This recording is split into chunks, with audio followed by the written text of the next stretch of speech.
네.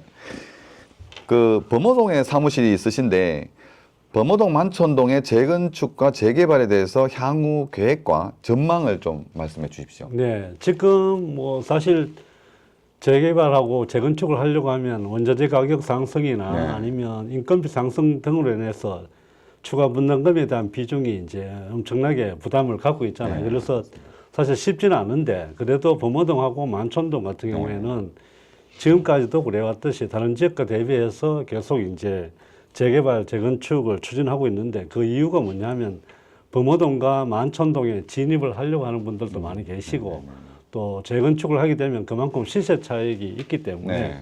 계속해서 추진을 하고 있는 상황입니다. 예를 들어서 지금 장원맨션 같은 경우에도 주민 동의율이 85%로 네, 얼마 전에 나오더라고요. 예. 뭐 목련 아파트나 또 수성우방 같은 경우 황금동이기는 하지만 거기도 지금 사업 시행 인가가 난 상태이고 경남타운이나 공전도 계속 추진하고 있다는 네네네네. 부분에서 본다면 범어동 만촌동은 계속 추진될 거다 뭐 그렇게 보고 있습니다. 네. 근데 이게 이제 범어동을 얘기하자면은 그 주민 동의율도 중요하지만 학교 문제, 초등학교 문제가 네네. 그런 부분을 해결을 해야 될 것 같은데 네네. 그 부분에 대한 어떤 대책이 있습니까? 그 동네가? 보통 이제 지금 수성우방하고 목련 아파트 같은 경우에도 네.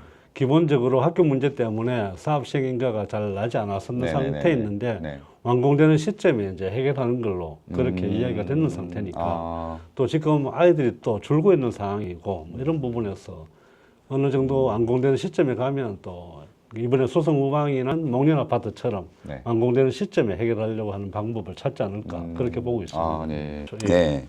그래서 좀 전에 그래서 저는 또 범어동, 만촌동 하면 지금 또 특히 만촌동, 네네. 뭐 만촌동, 뭐 상동, 중동, 그 다음에 뭐 남구 쪽 가면 대명동, 그러니까 대형 일종 주거 지역. 네. 그러니까 예전부터 이제 도시계획이 될 때 아파트를 못 짓는 동네가 이제는 수성구는 그렇지만 또 통개발 마스터 플랜으로 해가지고 일종 주거 지역이지만 물론 조건부죠. 이제 그 기부 체납을 했을 때 아파트를 짓게 해주겠다.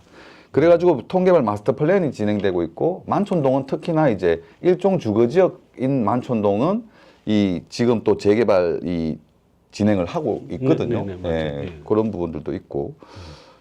근데 그 부분에 대해서는 또 어떻게 생각하시는지. 그러니까 일종 주거 지역인 만촌동. 그러니까 예를 들어서 지금 현재 이제 마스터 플랜하고 같이 네. 이제 한번 생각을 해보면 지금 범어 2동하고 만촌 1동이 지금 통개발로 들어가는 네네네네. 상태이고 기본적인 이제 시에서 이야기해 줄 때는 처음에 나왔을 때 네. 종상량할 때는 1만 제곱미터 하면 뭐 15층 이하하고 네. 그리고 2만 제곱미터로 개발했을 때는 15층 이상 해주고 이종으로 해주고 네네. 그 다음에 3만 제곱미터로 들어왔을 때는 또 이제 청수 제한 없이 네. 이제 3종으로 해주겠다라는 네. 부분들이 시장이 바뀌면서 마스터 플랜으로 바뀌었는데 사실 여기 같은 경우에도 이제 야식고를 끼고 있는 쪽은 네. 기본적으로 저층부로 하고 마스터 플랜 계획을 보면 네. 그리고 전체적으로는 이제 세 구역으로 나누고 네. 또 세분화시키면 12지역으로 나누어서 지금 마스터 플랜을 갖고 있는데 네네. 이 부분이 결과적으로 이제 어느 만큼 조합원들이나 이런 네. 부분들이 열정이 있느냐 사실은 이런 부분도 중요하다고 보거든요. 근데 네. 쉽지는 않겠다라는 생각은 하고 있어요. 근데 네. 그래도 그렇다고 해서 낙후된 채로 그대로 둘 수는 없는 네, 상황이고 주민들의 또 열망이 크면 분명히 이제 성사는 될 거라고 보고는 있습니다. 이 부분도. 네. 주민분들은 당연히 열망이 있고 열정이 있겠죠. 네. 문제는 이제 욕심을 버리고 얼마나 단합을 하느냐가 중요할 것 같습니다. 그렇죠. 어느 현장에도 똑같은 것 같아요. 그렇죠. 예. 예, 욕심을 버리고 좀 저기 보상가를 조금 적정선에서 좀 서로 이렇게 조율해서 그렇죠. 그 부분이 협업을 이제 해야 되지 않을까. 그 부분이 이제 가장 네. 중요한데 결국은 조합장이나 또 아니면 조합원분들이 어느 만큼의 어떤 하고자 하는 열의가 있느냐에 따라서 그렇죠. 중요하지 않겠냐. 뭐 그렇게 그러면서 보고 있습니다. 리더로서 좀 다독여가면서 그렇죠. 이렇게 화합할 수 있도록 잘 이끌어야 될 것 같습니다. 그만큼 이제 기부 체납도 하고 하더라도 네. 주변 환경이 좋아지니까 쾌적해지니까 어차피 시세 차이가 놀릴 수 있거든요, 사실은. 지금보다는 멀리 보고 네. 하는 게 맞지 않겠나. 그렇게 생각하고 하는 게 맞죠. 예. 그 중에서 이제 욕심을 좀 내시는 분들이 그렇죠. 많이 예. 계셔서 그런데. 네네. 예. 다음 질문입니다. 예. 그렇죠. 연호지구와 대구대공원 개발 계획 그리고 수성 알파시티 대규모 개발과 대형 쇼핑몰 등이 들어올 예정인데 구체적인 계획과 전망에 대한 의견 좀 말씀해 주십시오. 네. 저는 뭐 사실 연호지구만 처음 해봤을 때는 네. 사실 별로다라고 생각했던 부분들이 연호지구 같은 경우가 사실은 4천 세대가 들어오게 되는데 네네네. 거기는 이제 그러니까 평수가 적은 아파트들이 네. 거의 많이 들어옵니다. 네네네네. 행복주택이나 뭐 임대주택이 많이 들어오는데 전체적인 어떤 뭐 주택 가격 상승이나 이런 부분을 빼고 본다면 연호지구에는 4천 세대, 네. 또 대구 대공원이 개발되는 지역엔 3천 세대가 들어서게 네. 되고 네. 그러면 연호지구 같은 경우에도 지금 그 군부대 이전하고 또 같이 생각을 해봐야 되잖아요. 네네네. 바로 옆에 보면은 방공 포병학교가 네, 있는데 있습니다. 네네. 여기도 지금 현재 어제 신문 기사를 보게 되면 여기를 뭐 국제학교를 하든지 아니면 교육특구로 지정하겠다든지 또 연호지구 바로 맞은편에 보면 오군수 지원사령부가 네네네. 있는데 네네네. 여기는 복합문화센터로 뭐 조성하겠다라는 계획을 또 발표를 했더라고요, 보면. 네. 거기에다가 지금 알파시티 같은 경우에 옆에 보면 또 제2알파시티가 개발 제한구역을 네네네. 해줘가면서 맞습니다. 제2알파시티를 조성을 해서 제2의 판교처럼 조성하겠다라고 네. 또 갖고 있는 것들이 대구시의 계획이고 거기에다가 달순공원 이전하고 거기에 반려동물 관련 이런 모든 이제 시설들이 들게 된다면 굉장히 활성화될 수 있을 네. 거다라고 보고 있습니다. 거기에다가 용지역에서 혁신도시로 이어지는 이제 지하철 3호선 연장선이 연장. 네. 계획이 3호선 되어 있는데 이 부분이 들어오게 된다면 지금 현재 이제 군부대 이전하고 뭐 여러 가지 제반적인 여건을 봤을 때 앞으로 대구에서 가장 많이 변화가 일어날 지역이 아닌가 뭐 그렇게 보고 있습니다. 네. 앞으로 진짜 기대가 되는 동네가 될 것 같습니다. 네네 맞아요. 많은 개발이 있네요. 네네. 자, 그렇다면 대구의 많은 재개발, 재건축 가능 지역 중에 가장 투자하기 좋다고 생각되는 지역 세 개만 좀 꼽아달라 하시면 어떤 게 있을까요? 그러니까 상당히 이제 어려운 질문일 수도 있고 네, 쉬운 어렵습니다. 질문일 수도 있고 그런데 사실 뭐 지역별로 또 차이가 있기는 한데 네, 그래도 네. 저는 이제 일단 세 군데를 꼽아라고 하면 네. 일단 동대구역 주변을 먼저 한번 생각을 네. 해볼 필요가 있다라고 네. 생각하는 게 여기는 동대구 역세권 개발과 지하철 4호선이 지금 이제 착공이 곧 들어갈 텐데 이 부분하고 그리고 동부소방서가 이전하면서 동대구로의 그 동대구 벤츠밸리가 들어서고 네네. 또 MBC 자리에 아파트 들어서고 이렇게 하면서 다시 이제 같이 시너지 효과가 있을 것 같고 그리고 이제 범어동하고 만촌동은 기본적으로 또 사람들이 많이 선호하는 지역이니까 네네네. 결국은 뭐 세 군데가 범어동, 만촌동, 동대구 역세권 쪽이 네. 그래도 가장 앞으로 유망한 지역이 아닌가 뭐 그렇게 보고 있습니다. 네. 근데 이거 지금 하여튼 연호지구, 대구 대공원, 수성 알파시티 뭐 이런 것부터 시작해가지고 쭉 MBC 내거리 쪽으로 해서 동대구 역세권까지 쭉 이어지는 이런 앞으로도 굉장히 기대가 되는 동네인 것 같습니다. 네네. 최근에 이제 공사비가 상승하면서 평당 공사비가 과거에 비해 2배 정도 상승해서 재건축 공사가 좀 계속 어려워지고 있는데요. 그렇죠. 예. 이것은 곧 바로 이제 개발 부담금 증가로 이어지겠죠. 그래도 재건축 재개발이 지속적으로 이루어질런지요? 저는 이제 제가 봤을 때 대구를 놓고 보면 네. 사실은 예전에 이제 신도시 개발 형태로 해가지고 시지, 칠곡, 지산 네. 건물, 성서 이렇게 다 개발을 했는 상황이잖아요. 근데 지금은 외곽지가 다 개발이 된 상태였고 더 이상 이제 외곽지로 뻗어나갈 수 있는 땅도 없고 그러면 기존에 있는 또 아파트들 같은 경우에도 노후가 됐고 네네. 어차피 또 재건축을 하지 않더라도 뭐 서구나 북구나 남구나 동구 일부 지역들은 주택들도 굉장히 노후가 돼 있는 상황이기 때문에 결국 앞으로 재개발이나 재건축을 할 수밖에 없다라고 생각을 하고 있고 특히 이제 정부에서도 이 부분을 인지하고 있으니까 네네네. 뭐 시지, 칠곡, 지산 건물, 성서 쪽은 노후 계획 도시 네. 특별법으로 적용을 시켜서 용적률을 또 어느 정도 완화해 주겠다라는 그런 구상을 갖고 있는 상태이기 때문에 분명히 이제 재개발, 재건축을 추진할 수밖에 없다. 그리고 정부에서도 안전진단 검사도 원래 이제 기본 계획을 수립하고 정비구역이 지정되기 전에 안전진단 검사를 네. 사실 실시를 했어야 되는데 이 부분도 25년 6월이죠. 올해 6월부터는 네. 사업시행 인가 이전에만 안전진단 검사를 받을 수 있도록 해주고 있는 상황이고 네.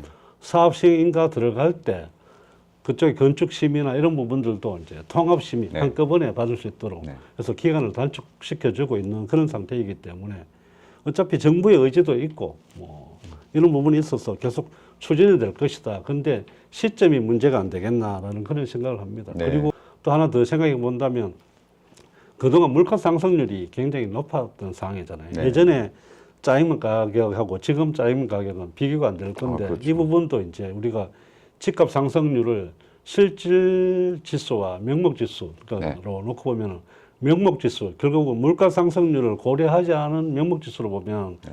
부동산 가격이 많이 상승했는 것처럼 보이지만 물가 상승률을 고려한 네. 실질 지수를 놓고 본다면 그만큼 집값이 올라가지 않았거든요, 사실은. 네네. 그래서 옥석 가리기를 잘 해야 되지 않겠나 그렇게 보고 있습니다. 네. 전국적으로 지금 이제 문제되는 거는 아파트 문화, 아파트 세대고 그죠? 이제는 아파트 문화이고 대표님이 좀 전에 말씀 주셨듯이 이제 그 일반 주택들은 오래된 노후한 주택들은 지금 정부 차원에서도 굉장히 이게 골칫거리거든요. 맞죠. 그래서 빈집 정비 계획을 만들어서 계속 연구하고 조사하고 있고 이런 부분들이고 이런 또 오래된 집들이 이제 다 세대들이 빠져나가고 네네. 빈집이 되어 있고 이 빈집들이 이제 뭐 이제 범죄의 온상이 되거나 이런 사례들이 많기 때문에 그래서 이게 사실 사회적으로도 좀 골칫거리인 부분이고 그래서 이런 부분들은 특별법을 만들어서 빨리빨리 좀 개발이 될 수 있도록 해야 되는 게 앞으로의 또 국가적인 이 과제인 것 같습니다. 네, 저도 그렇게 생각을 하고 네. 있습니다. 네. 자, 그럼에도 불구하고 재개발 재건축 중에서도 옥석을 가려낼 수 있다고 생각하는데 혹시 투자하기 좋은 재개발 재건축이 있다면 한번 말씀해 주십시오.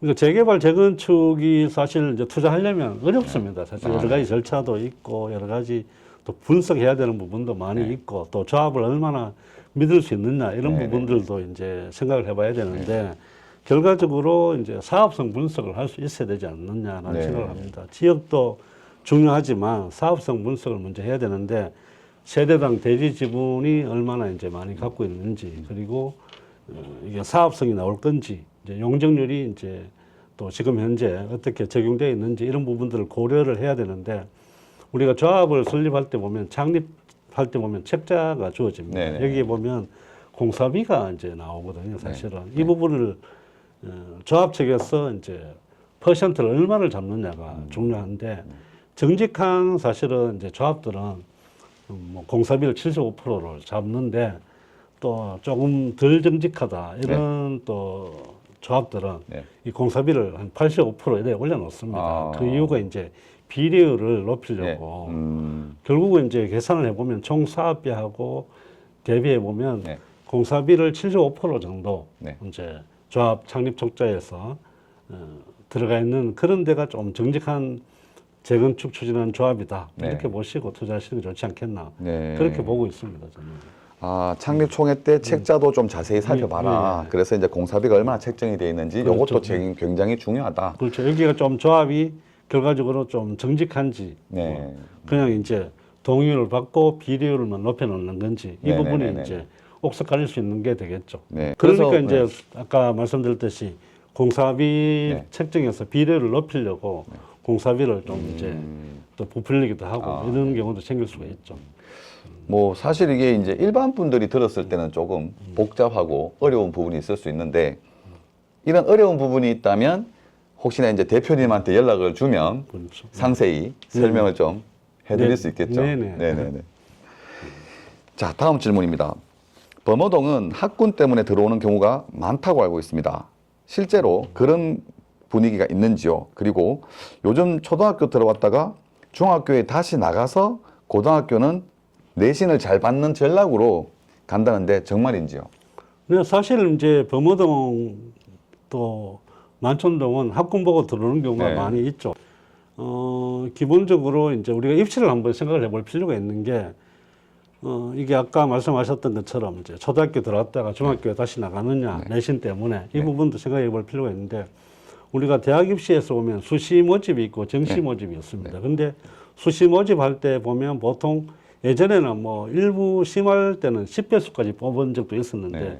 이게 너무 심해가지고 최근에는 그렇게는 못하고 지금은 이제 3배수에서 5배수 안에 뽑는 거거든요. 결국은 뭐냐면 내신만 전적으로 보지 않겠다. 결국은 그 언저리에 있는 애들은 또 이제 성적이 좋으면 면접이나 아니면 이걸 통해서 이제 선발하겠다라는 기준을 갖고 있는 거고 또 수학 능력 시험에서 보게 되면 최저 학력도 등급이 있어서 네. 어느 정도 이제 내신은 좋더라도 그 수능 시험에서 점수가 안 나온 경우는 또 탈락하는 경우가 생길 수 있기 때문에 결국은 그 빠져나간다는 이야기가 있기는 있어도 거의 대부분은 이제 들어오고 있는 그런 상황이죠. 네. 또 재수생 비율도 한번 놓고 볼 필요가 있는데 서울 강남 같은 경우에는 재수 비율이 한 90% 됩니다. 네, 수성구 같은 경우는 70%. 근데 지역적인 폄하는 아니지만 서울 같은 경우는 한 15% 정도 네. 이렇게밖에 안 됩니다. 그러면 서울의 강남에 있는 애들이나 아니면 수성구에 있는 애들은 결과적으로 이제 자기가 시험 쳤는 것에 대해서 만족을 못한다. 그래서 재수를 내서 다시 또 좀 더 상급 학교로 가고 싶다라는 게 이제 그런 생각들인데 결국은 이 부분들은 학교에서 의존하기보다는 학원에 의존을 하고 있다. 이렇게 이제 볼 수가 있는데 네. 결국은 수성구에는 범어동 만촌동 같은 경우는 학원이 있다. 600개 정도가 됩니다. 네, 네, 네. 거기에다가 저는 또 하나 생각을 해봐야 되는 부분들이 학부모님들이나 사회적으로 좀 이율 배반적이지 않느냐라고 생각하는 이유가 뭐냐면 네. 학교에서 반편성을 한다고 하면 우열 반편성을 한다고 하면 위화감을 조성한다고 굉장히 이제 시민단체부터가 반대가 네. 극심한데 네. 학원에 갔을 때 시험을 쳐서 반편성을 한다고 하면 좋아합니다. 아, 네. 그냥 막 집어넣는다 하면 학원을 그 학원에 보낼 사람이 네, 없거든요, 네, 네, 사실은. 네, 네. 이게 굉장히 이제 이율배반적인 부분이다. 결국은 이제 사교육에 많이 의존을 하고 있는 부분이 있다.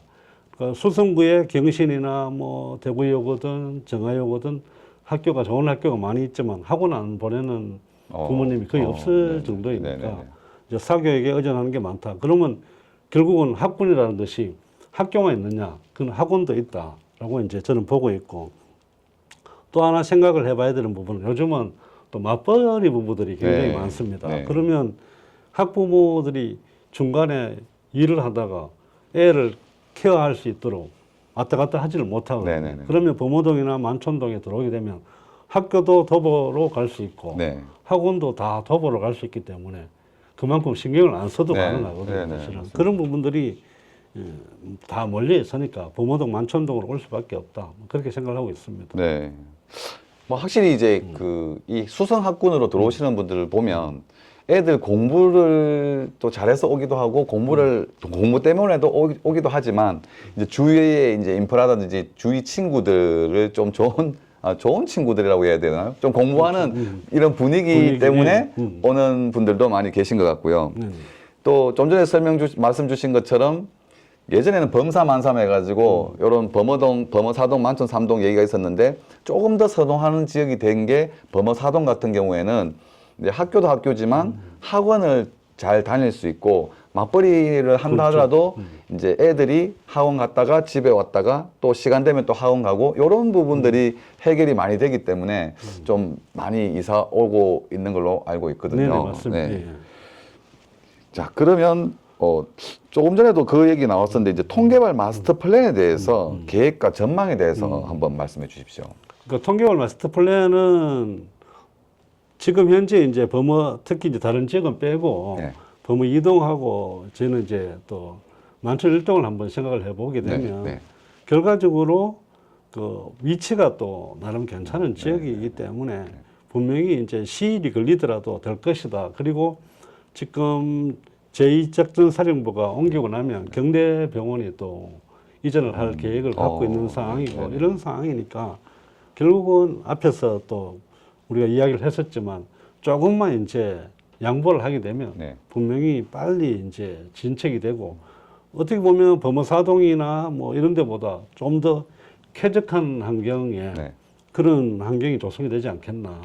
뭐 그렇게 생각을 합니다. 그래서 앞으로 가능성은 많다고 보고 있습니다. 예. 그래서 이제 오늘 그 인터뷰 내용을 좀 들어보시면 주위에 빨리 개발도 많이 되고 호재들이 많기 때문에 우리 동네도 노후화되고 낙후화된 상태로 있지 말고 조금 손해보는 감이 있지만 어쨌거나 빨리 이 개발을 해서 우리 동네도 한번 살려보자는 내용으로 좀 생각을 많이 해서 빨리빨리 개발이 좀 잘 되었으면 좋겠습니다. 그렇죠. 일단. 예, 예. 네. 자, 다음 질문 드려보겠습니다. 대구 1번은 그래도 뭐니 해도 뭐 범어동이라고 할 수 있는데요. 그 이유가 뭐라고 생각하시는지, 그리고 최근에 범어동 아파트 중에 저평가되었다거나 급매 급증하거나 거래가 급증했다, 뭐 부동산 문의가 또 좀 많아진 그런 단지가 있습니까?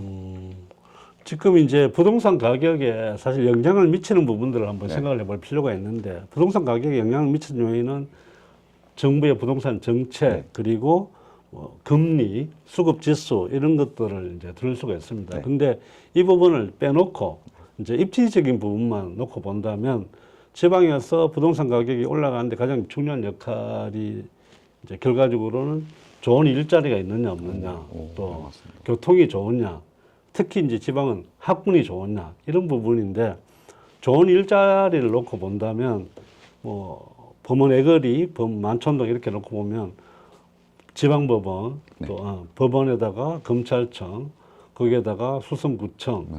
경찰서, 그리고 수성세무서, 또 KBS 방송국 이런 부분들이 다 또 밀집이 되어 있습니다. 네. MBC 방송국부터 해서 그만큼 이제 좋은 일자리가 많죠. 거기다가 범원 애거리 주변에는 보면 우리나라에서 나오는 금융회사는 다 또 몰려 있는 네. 상황이고, 네. 병원들도 밀집되어 있는 상황.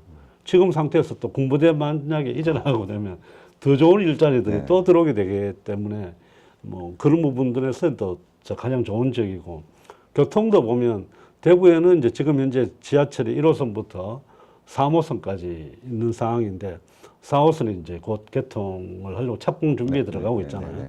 그러면 한번 놓고 보면 1호선 빼고 수성구는 2호선도 다니고 3호선도 다니고 4호선이 개통이 되면 4호선도 지나가게 될 것이고, 5호선은 또 순환선으로 네, 순환선. 계획을 하고 네. 있잖아요. 그러면 5호선도 지나가고, 또 한간에는 그 대구행 본점에서 상동까지 연결하는 네. 그 지하철도 이야기 나오는데, 그러면 지하철 6개 중에 만약에 개통이 된다면 6개 중에 5개가 지나가는, 네. 그리고 동대구역도 가깝잖아요, 가장. 그래서 이런 부분들이 너무나 좋은 교통의 또 요지이고, 또 학군은 또 더 많은 나이가 네, 없죠. 네, 네. 학원도 많이 밀집되어 있고, 또 대구에서 보면 수성구 범어동처럼, 범어동 만촌동처럼 사립 학교가 많은 지역이 잘 네, 없어요. 맞습니다. 이게 사립이 많으냐 공립이 많으냐 또 중요한 역할을 네, 하거든요. 네, 이만큼 이제 몰려 있는 데가 딱 범어동, 만촌동이라고 보시면은, 그래서 이렇게 좋은 지역이 없다라고 보게 되는데, 네. 그래서 지금 범어동, 만촌동 쪽에 보면은 금매는 사실 잘 없고, 네.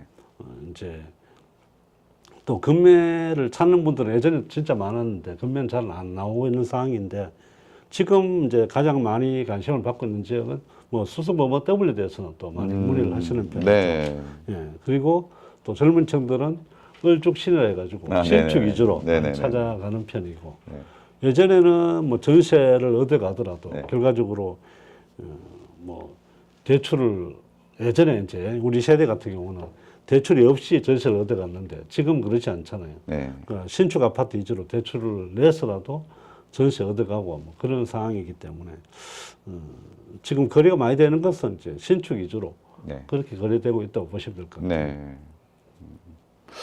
이게 계속 들을수록 자꾸 빨리 이 수성구가 엄청나게 앞으로 개발이 되겠다는 생각이 네. 많이 듭니다. 네네.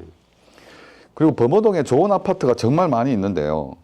그 중에서 신혼부부, 뭐 자녀 출가시키는, 네, 자녀 출가, 그리고 딩크족, 이게 이제 맞벌이 부부, 딩크족, 1인 가구 등 가족 구성별로 살기에 좋은 아파트가 있을까요? 이게 이제 관점의 차이고 기준의 차이라서 사실은 굉장히 이제 힘든 부분인데, 뭐 저는 생각할 때 사람들이 가장 선호하는 아파트에 들어가는 게 좋다고 생각하고, 그리고 부동산이라는 것이 황금성, 그러니까 이제 내가 팔고 싶을 때 네네네. 빨리 팔 수 있는 게 중요하잖아요. 네.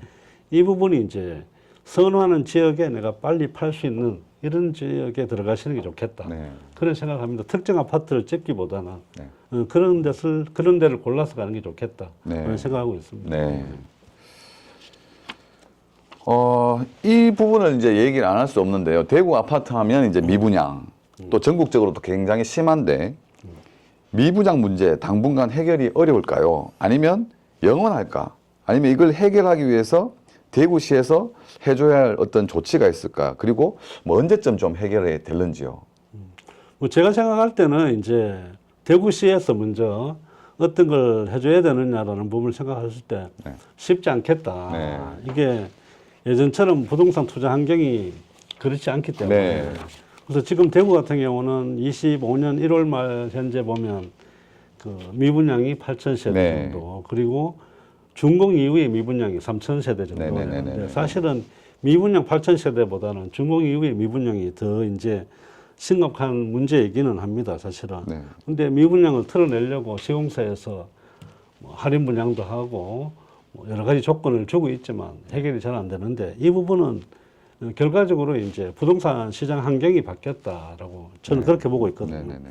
그래서 지금 현재 미분양이 그렇게 많지만, 예를 들어서 범아이파크 1차 같은 경우에 청약 경쟁률도 높았고 네, 네, 네, 네. 미분양이 없었고 이런 것처럼 이치가 좋은 쪽은 미분양이 없이 청약 경쟁률이 높고, 이치가 다소 떨어지는 지역은 아무래도 미분양이 나고, 이런 부분들이 이제 앞으로는 계속될 거다. 그래서 분양 시장에서도 양극화는 심해지고 있다라고 그렇게 보고 있습니다.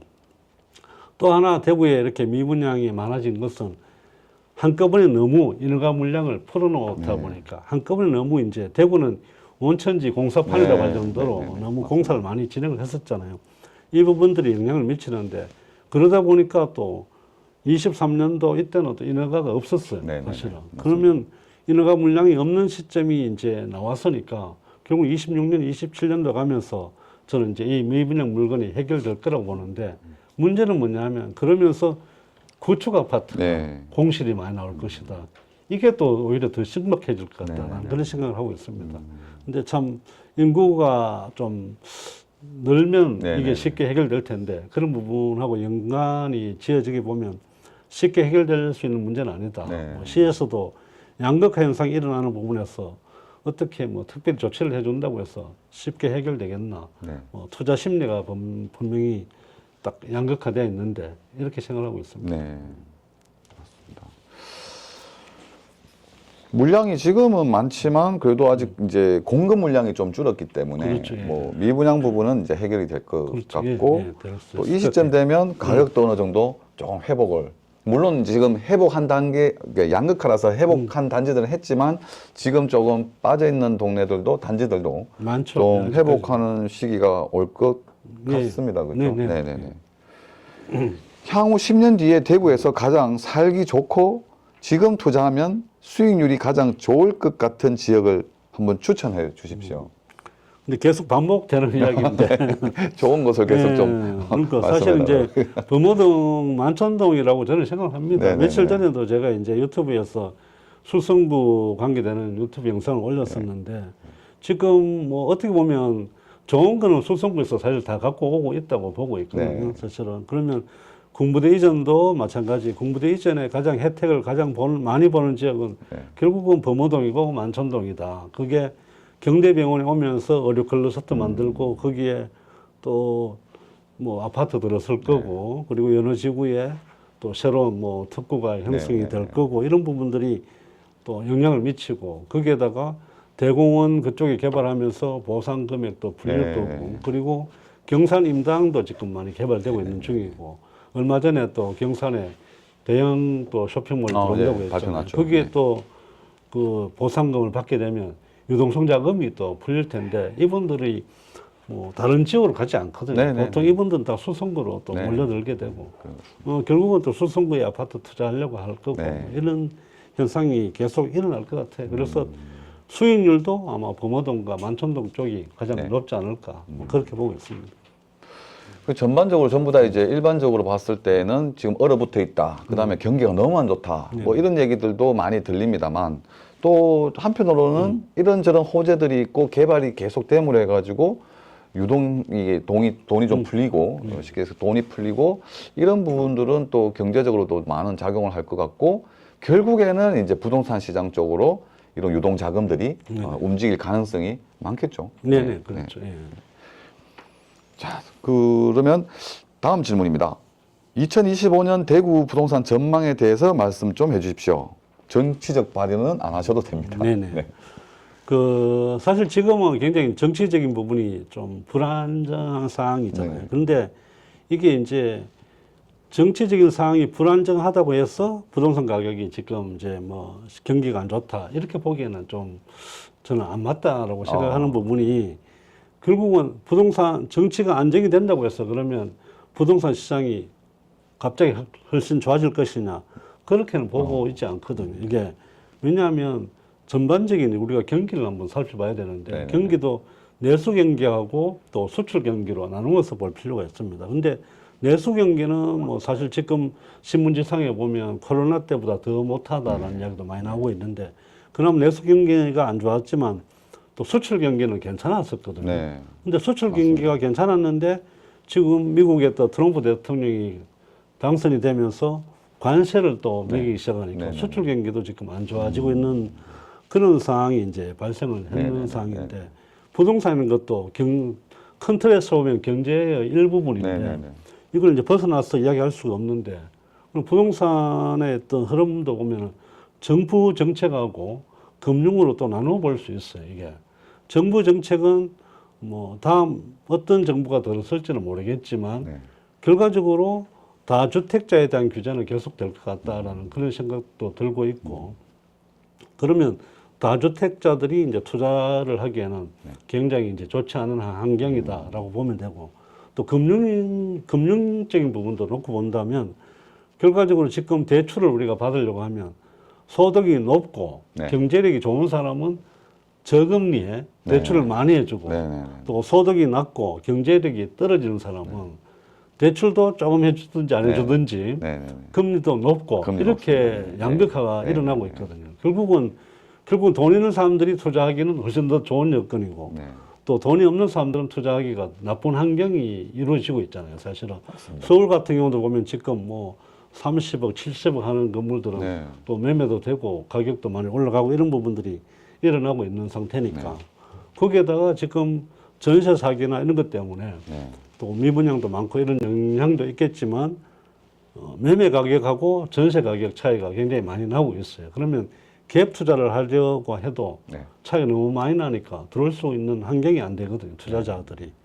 결국은 이제 앞으로는 지금보다 더 여러 가지 상황을 놓고 보더라도 양극화는 심해질 수밖에 없다. 뭐 그렇게 보고 있습니다. 그래서 예전에는 어떻게 보면 이제 집 사면은 손해본다 했지만 네네. 이제는 집을 아예 이제 샀는데 못 파는 시대가 올 수도 네. 있다. 그래서 못 팔면 방치해야 되잖아요. 네네네. 아까 말씀하셨던 그 빈 집으로 가야 네네. 되는 그런 상황이 생길 수 있는데 그러려면 이제 어느 정도 뭐 여건이 된다면 양극화가 지금 심해지고 있는 상황에서 빨리 양극화에 올라타야 되지 않겠나 뭐 이렇게 생각을 하고 있습니다. 네.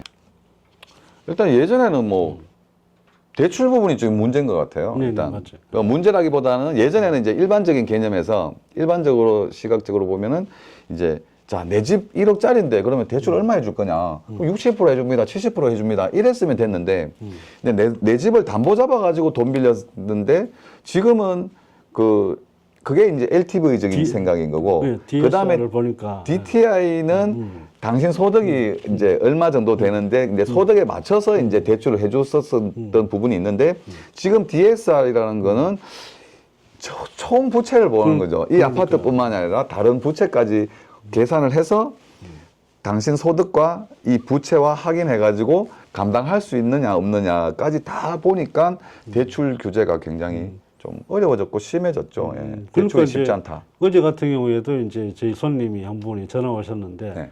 자기는 이제 나이스 등급이 900점 이상이 네, 되고 연봉이 2억 5천인데 DSR이 이제 꽉 차가지고 네. 대출이 되는지 봐가면서 이제 내가 뭐 구해야 되겠다 이런 분도 있었거든요. 네. 사실은. 그러니까 이게 아까 말씀하셨던 것처럼 대출 규제가 계속 이제 근데 이게 DSR이 또 나중에 또 스트레스 DSR로 네. 또 더 강화되니까 네. 대출 내기가 더 힘들어지니까 결국은 부동산 시장에는 악재라고 봐야 되겠습니다. 네.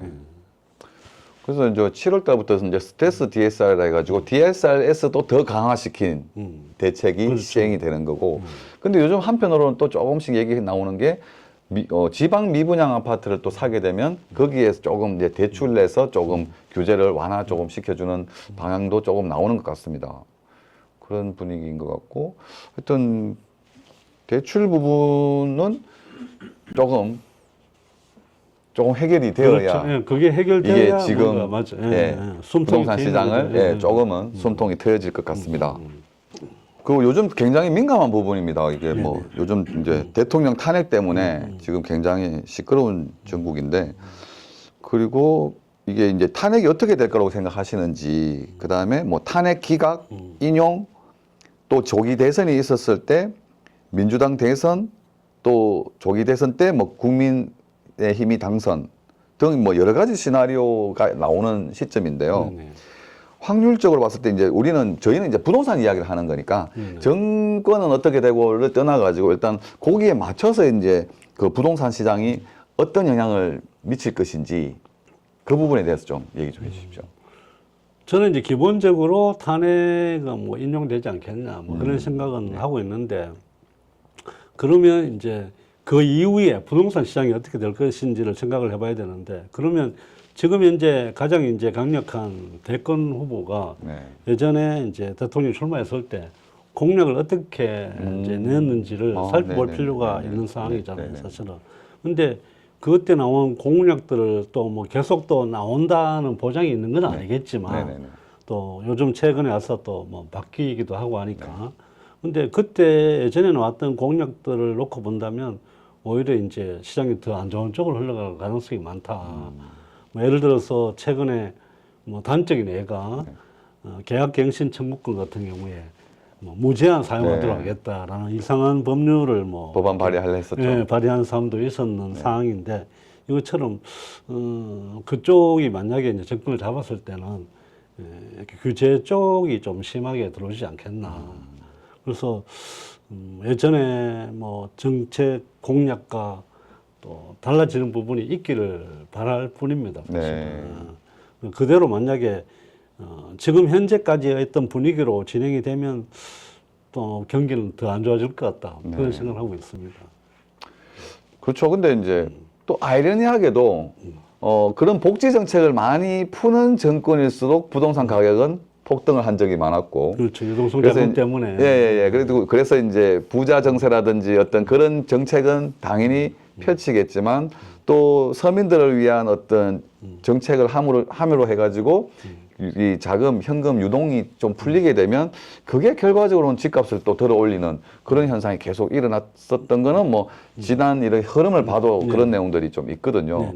그래서 좀 그런 정책을 한다 그러면은 아파트 가격이, 부동산 가격이 또 어떻게 될지. 그러니까 이제 유동성 자금이 풀려가지고 예전에 대비해 보면 올라가기는 맞는데, 이제 그렇다고 해서 이제 예전처럼 그렇게 올라가지는 않을 것 같다. 네. 결과적으로 이게 양극화가 되면서 올라갈 것 같으니까, 그러면 이제 나는 범어동이나 만촌동에 들어갈 수 있는 입장이 아니다. 그러면은 이런 경우에는 그럼 어떻게 해야 되느냐, 이 부분도 한번 생각을 해볼 필요가 있거든요. 그러면 내가 사는 지역에서 가장 일급지를 찾아야 되지 않겠냐.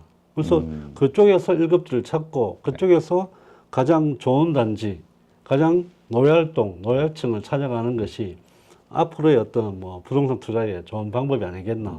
뭐 그렇게 생각을 하고 있습니다.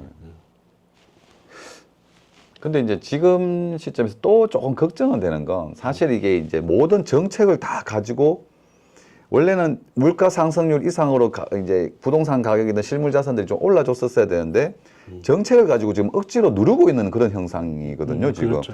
뭐 취득세가 비싸기 때문에 사지도 못하고 가지지도 못하고 양도소득세가 비싸서 팔지도 못하는 이런 정책을 가지고 지금 계속 가격을 억누르고 있기 때문에 이게 자칫하면 뚫리기 시작하면 눌러놨던 가격까지 이게 폭발하지 않을까 그런 걱정도 사실 조금 들긴 합니다. 그런 생각들도. 그래서 그런 부분이 있는 것 같습니다. 근데 이제 저는 하나 이제 덧붙여 본다면 이게 이제 유동성 자금이 풀리고 이런 부분들이 결국 부동산으로 올 수도 있는데 네. 최근에 이제 투자를 하는 사람들의 또 성향을 보게 되면 그 국내 주식보다는 미국 주산이나 아니면 미국 주식이나 비트코인 같은데 이렇게 또 많이 지금 들어가고 있는 상황이니까 이제 그쪽에서 많이 수익이 났는 경우에는 안정자산인 부동산으로 들어오는데 또 최근에 이제 흐름을 보면은 미국 쪽에 또 그쪽으로 투자를 많이 하는 분들이 계시기 때문에 예전처럼 무조건 부동산에 다 몰리겠느냐라는 부분은 한번 생각을 해볼 필요가 있을 것 같긴 합니다. 그런 것 같습니다. 네. 들어보니까 요즘 확실히 미국 쪽으로 투자를 많이 가는 것 같아요. 네네, 그렇죠. 그다음에 주위에도 보면 대부분이 코인으로 투자를 많이 하신 분들이 맞아요. 계시고 거기서 굉장히 이제 좀 수익을 내신 분들도 있고 물론 조금 약간 코인으로 또 투자를 해서 실패한 분들도 계시긴 하지만 어쨌거나 이슈되고 지금 이제 돈이 좀 목돈이 좀 생긴다면 그쪽으로 생각을 많이 하시는 것 같아요. 그렇죠. 예. 외부로 투자를 생각을 많이 하는 것 같습니다. 네네.